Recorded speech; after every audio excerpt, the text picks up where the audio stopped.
To the lord. మన ప్రభువైన యేసుక్రీస్తు నామంలో మీకు శుభములు. దేవుని జీవవాక్యం మనకు వెలుగై ఉన్నది. ఈ వాక్యంను మీరు విని అందరికీ షేర్ చేయండి. దేవుని పరిచర్యలో మీరు పాలు పొందండి. ఈ రోజు దేవుని వాక్యంను చదువుకుందాం. యోహాను వ్రాసిన మొదటి పత్రిక 4వ అధ్యాయము 19వ వచనము. ఆయనే మొదట మనలను ప్రేమించెను గనుక మనము ప్రేమించుచున్నాము. 1 John chapter 4 verse 19. We love because he first loved us.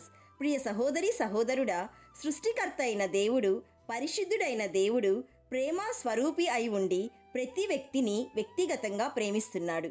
తండ్రి అయిన దేవుడు తన ఏకైక కుమారుని నీ కొరకు నా కొరకు బలి పశువుగా ఇచ్చుటలో తండ్రి ప్రేమ కనబడుతుంది. ఆయన అనంతమైన ప్రేమ కారణంగా మనము మన పాప శిక్ష నుండి తప్పించబడ్డాము.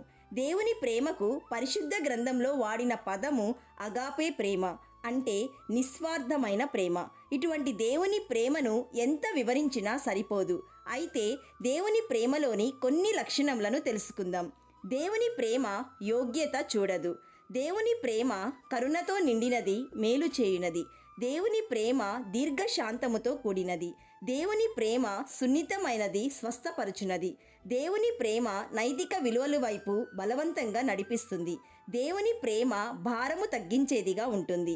దేవుని ప్రేమ తృప్తిపరిచేదిగా ఉంటుంది. అందుకే యెహోవా తమకు దేవునిగా గల జనులు ధన్యులు అని వాక్యం తెలియచేస్తుంది.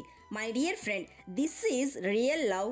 Not that we loved God, but he loved us and sent his son as a sacrifice to take away our sins. ప్రియ దేవుని బిడ్డ, ఇంతటి ప్రేమను ఈ లోకంలోని వారు ఎవ్వరూ ఇవ్వలేరు. కాబట్టి మనము యేసయ్య ప్రేమను గుర్తించి అనుభవపూర్వకంగా తెలుసుకొని సకల లోకమునకు ప్రకటిద్దాం. ప్రార్థన చేసుకుందాం. ఏకీభవించండి.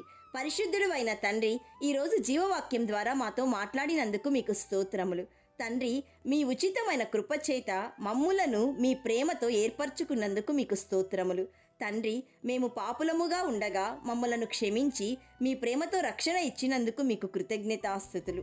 ఈరోజు వాక్యం వింటున్న ప్రతి ఒక్కరూ మీ ప్రేమను పొందుకొని జీవించుటకు కృప దయచేయుమని ప్రేమామయుడైన యేసయ్య నామంలో అడుగుచున్నాము తండ్రి. ఆమెన్. God bless you.